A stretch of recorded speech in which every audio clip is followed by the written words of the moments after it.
کبھی کبھار اچھے لوگوں سے بھی غلطیاں ہو جاتی ہے، اس کا مطلب یہ نہیں ہوتا کہ وہ برے ہیں، اس کا مطلب یہ ہے کہ وہ بھی انسان ہیں۔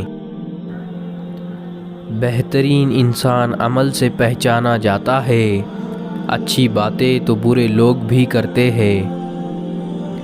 ہر حال میں اللہ کا شکر ادا کرو۔ کیا اللہ کا ہم پر یہ احسان کم ہے کہ اس نے ہمیں ایک مسلمان کے گھر اور محمد صلی اللہ علیہ وسلم کی امت میں پیدا کیا؟ زمانے کا شکوہ نہ کرو بلکہ خود کو بدلو، کیونکہ پاؤں کی گندگی سے بچانے کا طریقہ جوتا پہننا ہے، نہ کہ سارے شہر میں قالین بچھانا۔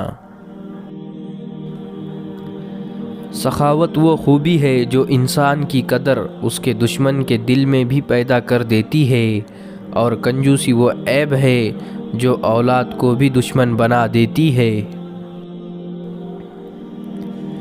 ڈر اور خوف انسان کو کسی نہ کسی کا محتاج بنا دیتا ہے، اس سے بہتر یہ نہیں کہ اس رب سے ڈرو جس نے ڈر اور خوف کو پیدا کیا ہے۔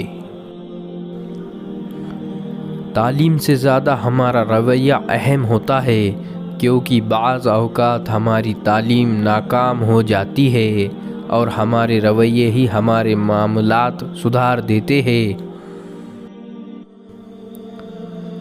جسے اللہ اپنی محبت دیتا ہے اسے پھر کسی اور چیز کی خواہش نہیں ہوتی، اور جسے وہ دنیا دیتا ہے اس کی خواہش بھوک بن جاتی ہے جو کبھی ختم نہیں ہوتی۔